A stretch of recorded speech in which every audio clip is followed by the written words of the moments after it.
A partir de este momento, un espacio para crear conciencia. ¿Por qué lo hiciste? Un programa de la Fundación Códigos, conducido por el investigador Luis Cegueza, desde los estudios de la Fundación Códigos en Punta del Este, Uruguay, y emitido en Uruguay, Argentina, Bolivia, Brasil, Chile, Colombia, Ecuador, España, Estados Unidos, Holanda, Inglaterra, Israel, México, Perú, República Dominicana y portales online. Así comienza ¿Por qué lo hiciste?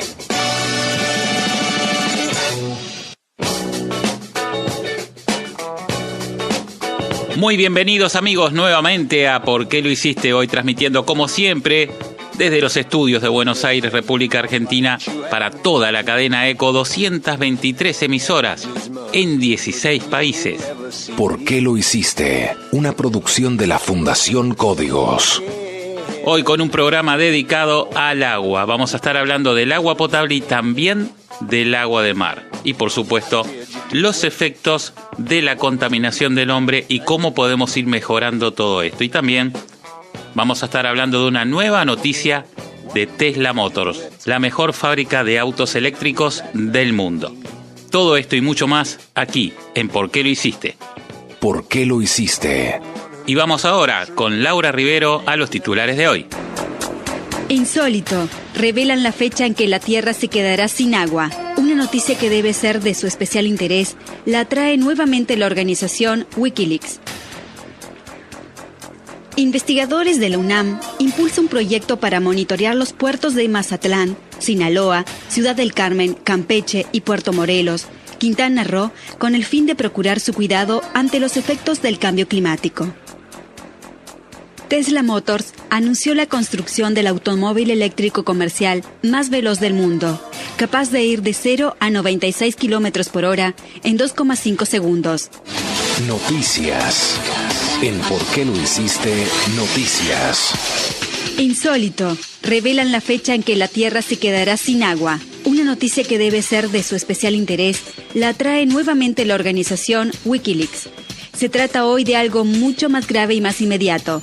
Se trata del futuro del hombre en la Tierra. Un cable enviado desde la Embajada de los Estados Unidos en Suiza a los Department of Agriculture, Department of Commerce, Department of Energy, Environment Science and Technology Collective y Secretary of State de los Estados Unidos, fechado el 24 de marzo de 2009, reveló un estudio desarrollado por la megacorporación Nestlé a los más altos funcionarios del gobierno americano, revelando su preocupación, no en la crisis financiera internacional, algo que veían en aquel entonces como incluso un sencillo bache en el camino, sino más bien su preocupación por la demanda de agua en el planeta en los próximos años. Nestlé estima que el límite superior de las extracciones mundiales de agua alcanzarán los 12.500 kilómetros cúbicos por año, tomando en cuenta que en el 2008 eran de alrededor 6.000 kilómetros cúbicos. El aumento de la población, el aumento del consumo de carne y las nuevas demandas de biocombustibles predicen que se podría llegar a consumir toda esta demanda en su totalidad en el año 2050. Según las tendencias actuales, Nestlé cree que un tercio de la población mundial se verá afectada por la escasez de agua dulce en el año 2025, con la situación solo cada vez más grave y potencialmente catastrófico a partir de entonces para el año 2050. Los problemas serán más severos en el Oriente Medio, el norte de la India, el norte de China y el oeste de Estados Unidos. Según este informe, la compañía cree que para evitar una crisis mundial requerirá de 4 grandes estrategias: la creación de un mercado virtual para el agua, la eliminación de los subsidios y preferencias obligatorias para los biocombustibles, la adopción universal de las plantas genéticamente modificadas, más productivas, uso eficiente del agua y la liberación del comercio agrícola mundial.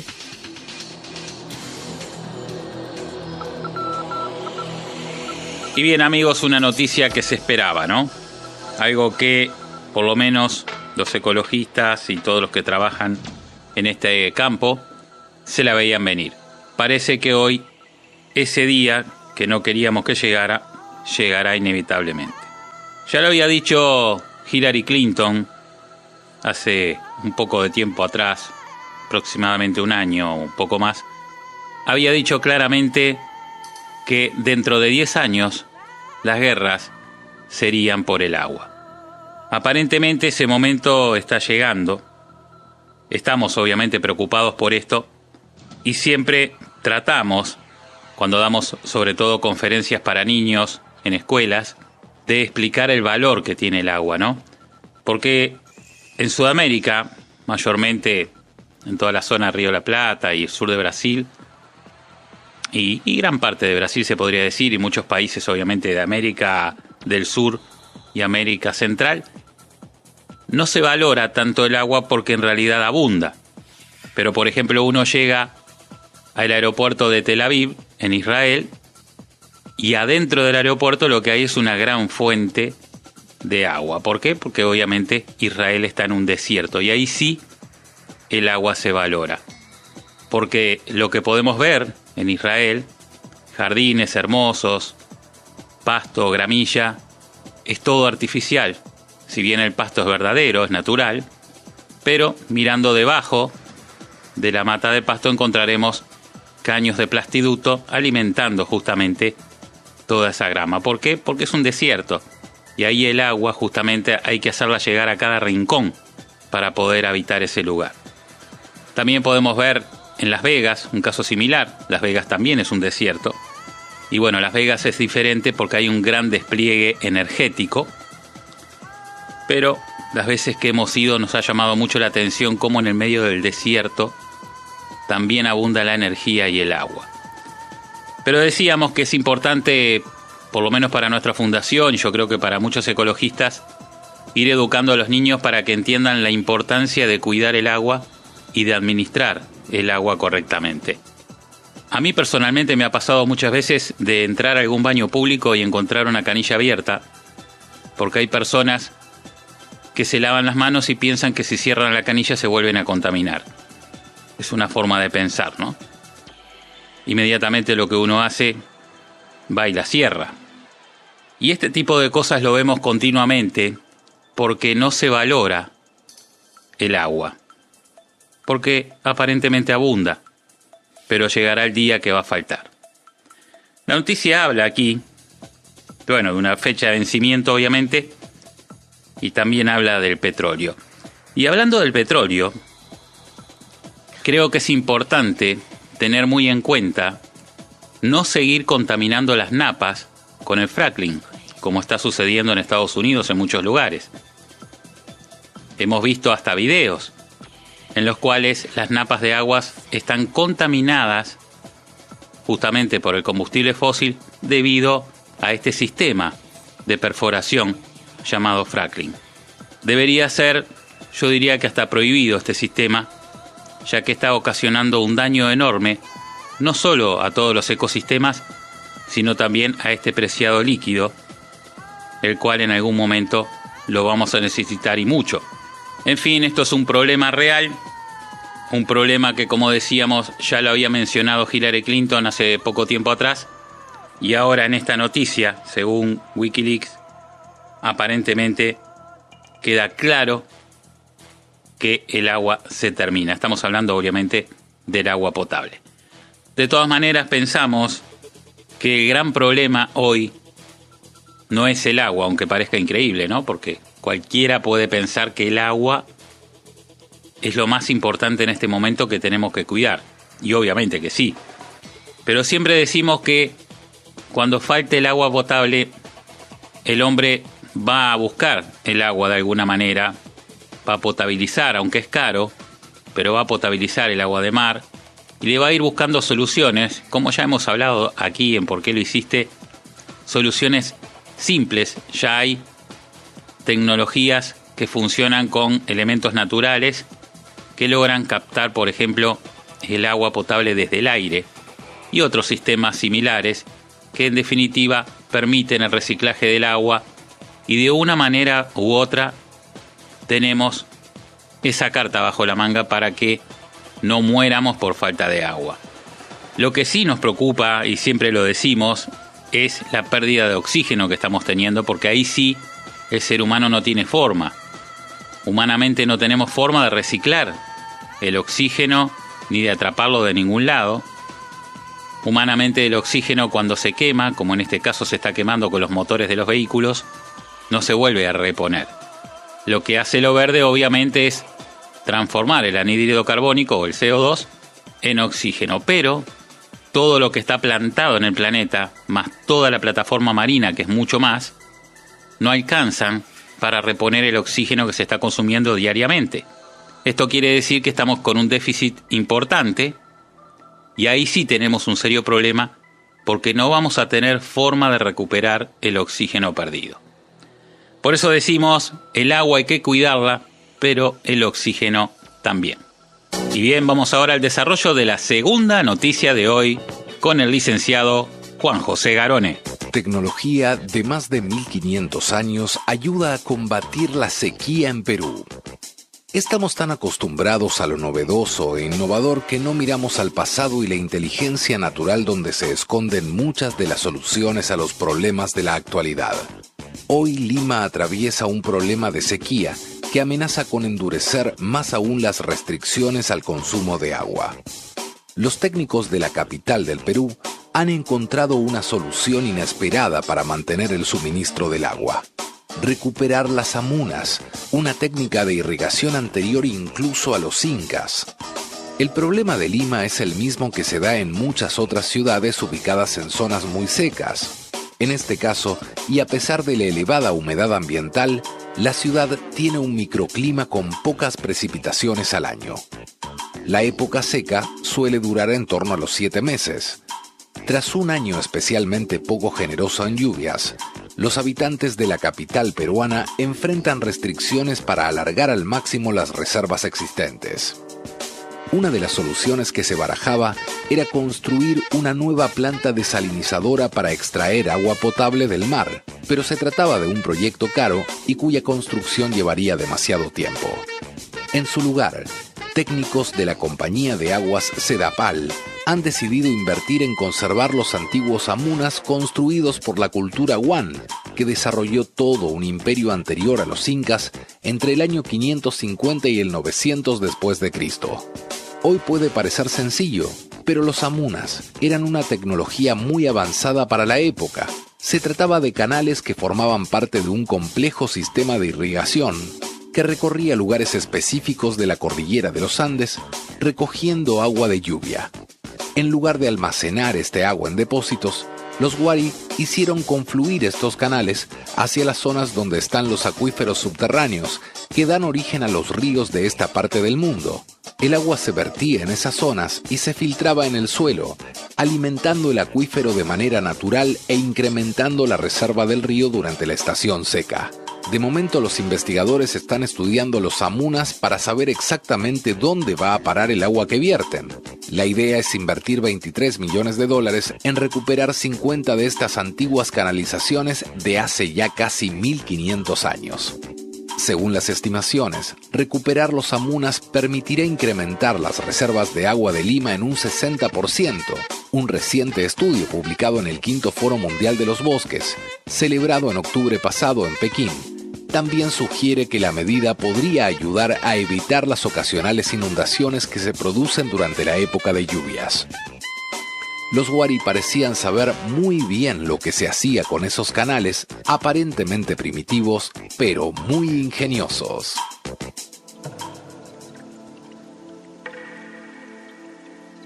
¿Qué les parece, amigos? Una tecnología de 1500 años, que nosotros tuvimos oportunidad de ver. Siempre decimos que todos los animales tienen su defensa, de alguna manera se defienden, por ejemplo, el perro te muerde, la anguila emite ese choque eléctrico, el zorrillo ese aroma que todo el mundo huye, obviamente, y todos los animales de alguna manera tienen su defensa. ¿Cuál es la defensa del hombre, del ser humano? No es por compararlo a un animal, pero sí a un ser vivo que forma parte de este mundo. La defensa del ser humano es la inteligencia, y siempre lo fue. Y esto es una prueba más. Qué increíble, hace 15 siglos atrás, cómo una comunidad que obviamente no conocían la electricidad, no conocían nada de la tecnología de hoy, había logrado no solamente utilizar el agua de forma correcta, sino que lo había logrado de una manera en la cual utilizaban los mecanismos naturales, y es por eso que hoy, 1500 años después, todavía funciona. Nosotros, como decíamos, tuvimos oportunidad de ver esto. Estuvimos en el norte argentino un tiempo recorriendo, hablando con los pobladores, viendo todos los sistemas de irrigación incas y anteriores a los incas, que todavía funcionan. Y lo más insólito de esto, no solamente funcionan, sino que hay pueblos enteros que viven gracias a estos sistemas hechos hace muchos siglos atrás. Y también lo vimos en México, cuando estuvimos visitando todas las ruinas mayas. De hecho, tuvimos oportunidad de aprender muchísimo de los mayas, como también con tecnologías que se basaban en las fuerzas naturales, lograban almacenar y llevar el agua hasta los lugares que ellos necesitaban. Usando la inteligencia para el bien, siempre podemos lograr confort sin costo ecológico, que era lo que hacían justamente estas comunidades que todavía no habían descubierto el petróleo y por lo tanto no habían descubierto ni la electricidad ni la ingeniería mecánica que existe hoy, pero de alguna manera se las ingeniaban para poder no solamente tener el agua al alcance de la mano en la puerta de sus casas y en los campos donde plantaban, sino también lograban tener una agricultura envidiable, con la cual yo creo que si hoy se hubiera extendido toda esta tecnología en el mundo, todo estaría funcionando mucho más perfectamente que ahora y sin tanta contaminación y derroche. Realmente una buena decisión. Tengamos en cuenta que Lima está pegado al Pacífico. Como decía la noticia, hay mucha humedad allí. Quizás es un buen lugar también para utilizar esa tecnología que hablábamos antes de la música, con la cual se puede tomar el agua desde el aire, agua potable. Es una tecnología que tampoco necesita energía eléctrica ni nada para funcionar, sino que funciona con elementos naturales. Pero si existen estos sistemas antiguos y se pueden reflotar, se pueden reciclar, bienvenido sea. Y también yo creo que es bueno aprender de toda esta gente antigua que realmente sabía hacer las cosas en forma natural y limpia. Y vamos ahora al desarrollo de la tercera noticia de hoy con Laura Rivero. Noticias. En ¿Por qué lo hiciste? Noticias. Investigadores de la UNAM impulsan un proyecto para monitorear los puertos de Mazatlán, Sinaloa, Ciudad del Carmen, Campeche y Puerto Morelos, Quintana Roo, con el fin de procurar su cuidado ante los efectos del cambio climático. En un comunicado, la Universidad Nacional Autónoma de México indicó que el fenómeno ha generado graves impactos en los litorales mexicanos, por lo que se pretende estudiar algunos de los ecosistemas costeros nacionales más característicos. John Albert Sánchez Cabeza, del Instituto de Ciencias del Mar y Liminología de la institución, mencionó que el aumento de la temperatura afecta a los seres vivos de esos lugares, por lo que algunas especies emigran para sobrevivir. Señaló que en sus 4.500 millones de años de existencia, la Tierra no había experimentado un calentamiento global tan acelerado como en el último siglo. El objetivo del proyecto es crear una base de datos integrada que incluya la nueva información generada, resultados históricos y registros sedimentarios útiles para preservar esos entornos. La base de datos llevará por nombre Tulum, por evocar un lugar que representó un papel importante en el tránsito marino y el pueblo maya, expuso el investigador en el Instituto de Física. En la conferencia Observatorios Costeros del Cambio Global y Climático, destacó que hasta el momento se ha detectado que las zonas estudiadas enfrentan diversas problemáticas, como el aumento de temperatura que afecta a los seres vivos del lugar. Otro aspecto preocupante es el nivel del mar, que ha aumentado 3 o 4 milímetros por año y de continuar así, en un siglo, habrá crecido 30 o 40 centímetros. Otro problema es la hipoxia, falta de oxígeno, que aunque es un fenómeno natural en algunas áreas, ha aumentado en los litorales debido a la actividad humana. Finalmente, debido al incremento del dióxido de carbono, este se hace presente en el agua marina, que se acidifica. Ello trae consecuencias graves. Por ejemplo, a lo largo de la costa que va desde Canadá a California Sur, algunas especies de moluscos, como los ostiones y el abulón, han disminuido. El investigador dejó claro que salvar el planeta dependerá de cómo se comporten los humanos. de la manera de usar el automóvil, de si tendremos ciudades más pequeñas e incluso de si que comemos menos carne y más verduras. Al respecto, detalló que la cantidad de dióxido de carbono que la humanidad emite a la atmósfera es la peor imaginable y advirtió que si no modificamos nuestros hábitos, la situación continuará o empeorará.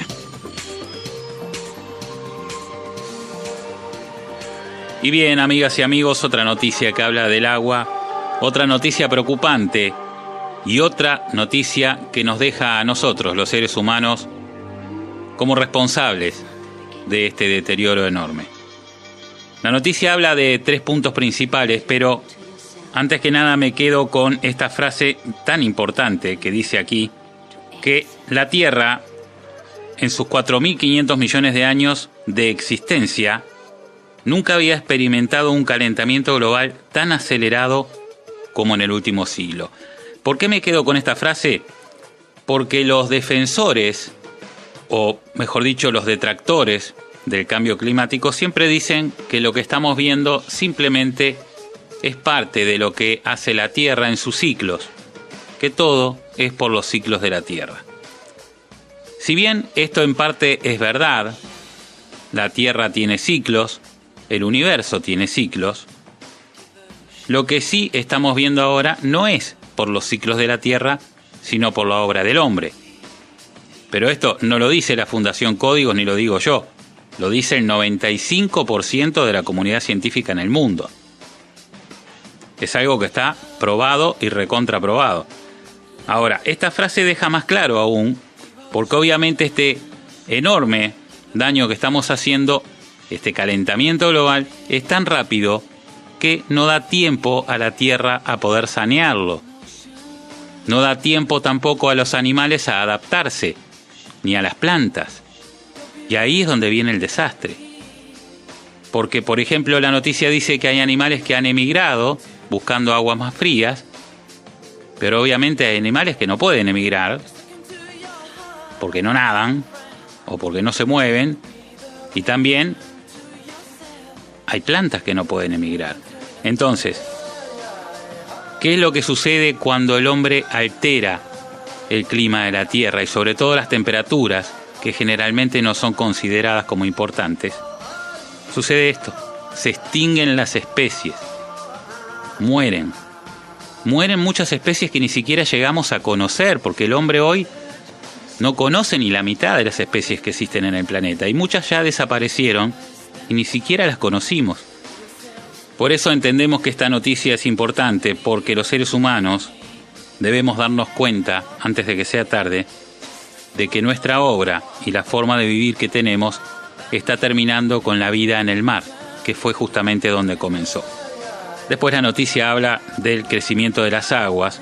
Está hablando de 3-4 milímetros al año. Nosotros pensamos que es bastante más lo que está creciendo. Habla también de la falta de oxígeno, algo que hemos hablado infinidad de veces aquí en ¿Por qué lo hiciste? Porque realmente la falta de oxígeno en los mares se está viendo enormemente. Hay más de 400 desiertos de oxígeno en el mar, pero estamos hablando de vastas áreas, de decenas y decenas de kilómetros cuadrados cada área. Estamos hablando de 400 desiertos de oxígeno donde no existe absolutamente nada de vida por falta de oxígeno. Y también la noticia habla del fenómeno conocido como acidificación de los mares, de las aguas, que es debido a que de los 40.000 millones de toneladas de CO2 que enviamos anualmente a la atmósfera, la tercera parte vuelve a caer y gran parte cae en el mar. Y esto acidifica las aguas y también está terminando con especies vitales como el fitoplancton, por ejemplo, y se está cortando en muchos casos ya la cadena alimenticia. 3 problemas: calentamiento de las aguas, que trae crecimiento, más de lo que dice la noticia a nuestro entender, falta de oxígeno, pero esto es debido a los motores de combustión interna que están consumiendo oxígeno a gran escala y toman oxígeno de la capa de ozono, que es nuestro principal reservorio, y también de las aguas que tienen oxígeno disuelto, obviamente. Y este problema de la caída del CO2 sobre la tierra y los mares, que termina acidificando los mares, y también obviamente ese CO2 en la tierra hace lo suyo, porque está dañando muchas especies, sobre todo insectos. En fin, señoras y señores, aquí hay varios problemas a corregir. ¿Se puede corregir? Perfectamente sí se puede corregir. Sabemos cómo, sabemos también cómo. Y quiere decir esto que el ser humano puede lograrlo, puede revertir esta situación y puede salvar la vida en este planeta. Si no lo hacemos por nosotros, por lo menos tenemos que hacerlo por nuestros hijos. La Fundación Códigos continúa presentando ¿Por qué lo hiciste? Con la conducción de Luis Ceguesa. ¿Por qué lo hiciste? Noticias. En ¿Por qué lo hiciste? Noticias. Tesla Motors anunció la construcción del automóvil eléctrico comercial más veloz del mundo, capaz de ir de 0 a 96 kilómetros por hora en 2,5 segundos. El director de la empresa, Elon Musk, dijo que su modelo SP100D Sedan es el automóvil comercial más rápido del mundo.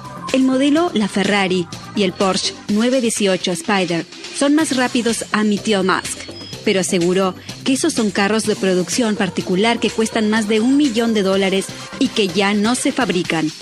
El P100D tiene una batería capaz de generar 100 kilovatios por hora, lo que amplía la autonomía del vehículo a unos 500 kilómetros antes de requerir una recarga. Para los que están comprando el vehículo por primera vez, la batería les costará $10,000. Para quienes ya poseen el vehículo, les costará $20,000, porque la batería antigua tiene que ser reciclada.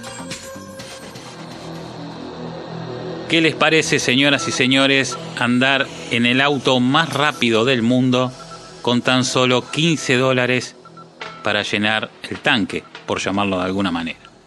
Porque la carga total de este vehículo, la carga eléctrica, significan aproximadamente $15. Debido a que, bueno, estamos hablando que la energía eléctrica promedialmente el kilowatt cuesta entre 0,10 y 0,15 centavos de dólar, y en 100 kilowatts como máximo tendríamos unos $15 de energía. En algunos casos, obviamente, bastante menos, hasta la mitad les podría decir. Pero lo interesante es que esto logra de una manera limpia un vehículo eficaz, un vehículo que no tiene nada que envidiarle a los vehículos convencionales con motores a combustión. Es más, yo creo que es al revés. Los vehículos de combustión deberían envidiar a este vehículo eléctrico que con un motor tan pequeño eléctrico logra mucho más potencia, velocidad y además seguridad en el manejo, ya que el peso está mejor repartido en un vehículo eléctrico. De 0 a 100 en 2.5 segundos, prácticamente el límite de lo que puede soportar un cuerpo humano debido a la fuerza G. Pero lo más importante, de 0 a 100 en 2.5 segundos, sin emitir gases y sin consumir oxígeno. Y algo interesante que nos deja esta noticia para reflexionar es que si con 10 o 15 dólares de energía eléctrica podemos circular 500 kilómetros, ¿cómo hay gente todavía que piensa que si los autos eléctricos los cargamos de plantas de energía térmica proveniente del carbón o del petróleo, contaminaríamos más la tierra? Si realmente se gastara más petróleo en cargar un auto eléctrico, no lo podríamos hacer con tan poco dinero. Evidentemente, andar 500 kilómetros costaría más que circular con combustible fósil. Creo que queda más que claro que hoy por hoy, si todos los autos fueran eléctricos, por más que la energía eléctrica proveniera de centrales térmicas, igualmente el impacto ambiental se reduciría cientos de veces. Y además hay que tener en cuenta que no toda la energía eléctrica proviene de centrales térmicas. Hoy, felizmente, hay mucha energía hidroeléctrica, eólica y solar en el mundo. Amigas y amigos, hemos llegado al final del programa de hoy. Quiero agradecer como siempre a la Intendencia de Maldonado que presenta este programa. También agradecer a todos los integrantes de ¿Por qué lo hiciste? A Carlos Ceguesa en los controles, en la selección musical y también en la presentación de la misma. A Majo López en el desarrollo de las noticias y en la producción. Al licenciado Juan José Garone también en las noticias y en la producción. Al doctor Gustavo Gavier desde Córdoba en la producción.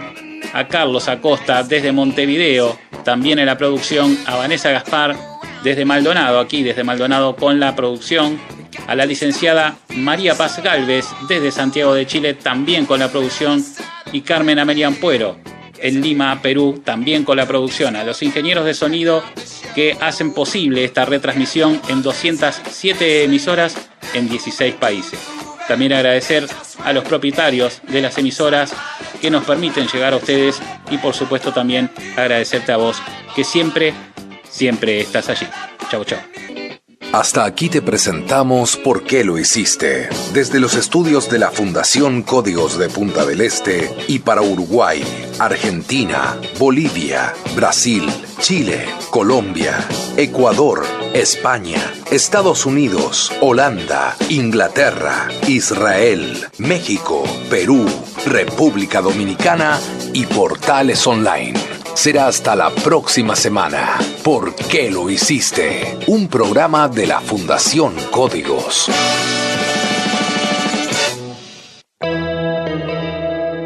Auspició este programa Intendencia de Maldonado, Gobierno Departamental.